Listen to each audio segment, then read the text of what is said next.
La majorité des concepts alimentaires focus sur ce que vous mangez, la quantité des aliments que vous mangez, le type d'aliments que vous allez manger.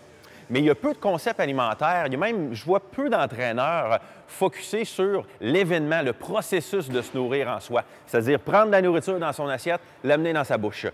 Ça a un impact majeur parce que, évidemment, le processus dans lequel, l'état neurologique dans lequel on va se trouver lorsqu'on va manger, va avoir un énorme impact sur la qualité de votre digestion. Fait que je vois souvent des clients qui vont dire ah, j'ai de la misère à digérer, j'ai des ballonnements, j'ai des brûlements d'estomac.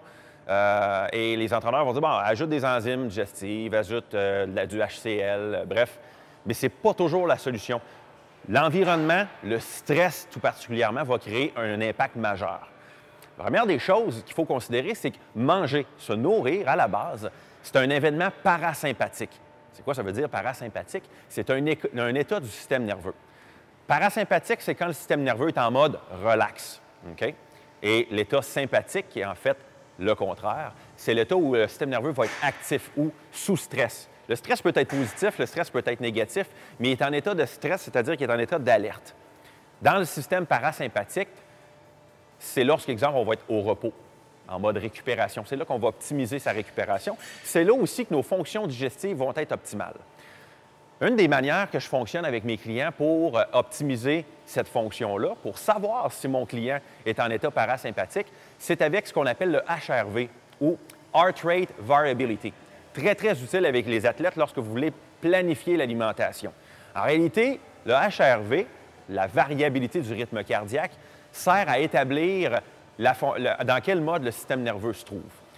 Un système nerveux qui est en mode sympathique, on va avoir des battements cardiaques qui sont très mécaniques, très rythmés, avec un tempo régulier.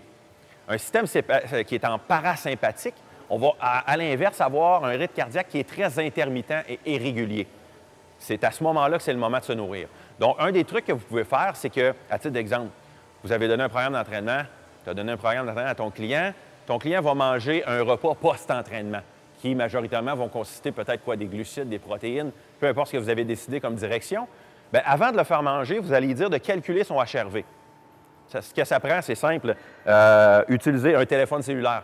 Il y a 10 000 applications qui existent là-dessus. Ce que vous pouvez faire à ce moment-là, c'est qu'il va prendre son HRV et il va lui donner une mesure. L'application va déterminer si son système est sympathique ou parasympathique. S'il est en parasympathique, donc c'est-à-dire que son rythme cardiaque est irrégulier, bien à ce moment-là, c'est le meilleur moment de prendre son repas. Donc, ce que vous pouvez faire, c'est qu'après son entraînement, vous allez lui dire, au lieu de manger un repas, si, exemple, il a tendance à rester en mode sympathique longtemps, allez-y avec des aliments faciles à digérer. Un shake de protéines, des glucides en poudre, quelque chose qui ne va pas demander de processus digestif. Puis une fois que son HRV lui dit qu'il est en mode parasympathique, à ce moment-là, vous pouvez entrer un repas solide, qui consiste d'aliments solides. Ça va améliorer ses fonctions digestives. De un, sa digestion va se faire plus facilement. Et de deux, il va le sentir aussi. Moins de ballonnement. Va sentir qu'il en retire aussi une meilleure absorption, plus de nutriments, plus de vitamines, minéraux aussi.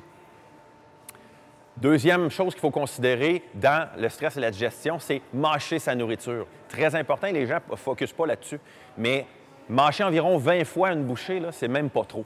Qu'est-ce que ça fait en fait? C'est que dans la salive, on a des enzymes et ces enzymes-là vont déjà commencer le processus de digestion au moment même où vous mettez une bouchée dans votre bouche. Et le fait de commencer ce processus de digestion-là va diminuer le format ou les particules de l'alimentation avant de rentrer dans le système digestif. Donc, ça va être plus facile de digérer. Vous allez avoir une meilleure absorption des aliments que vous allez manger.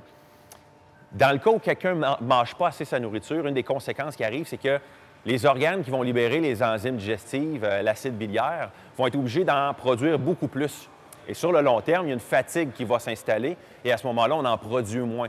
Et c'est à ce moment-là qu'il faut supplémenter, exemple, un athlète ou un client à l'aide d'enzymes digestives, d'HCl, pour supporter. Et ça, c'est un signe que la personne mange en état de stress, souvent. Donc, à faire attention, manger dans un état parasympathique et mâcher sa nourriture, 2 points très importants pour la digestion.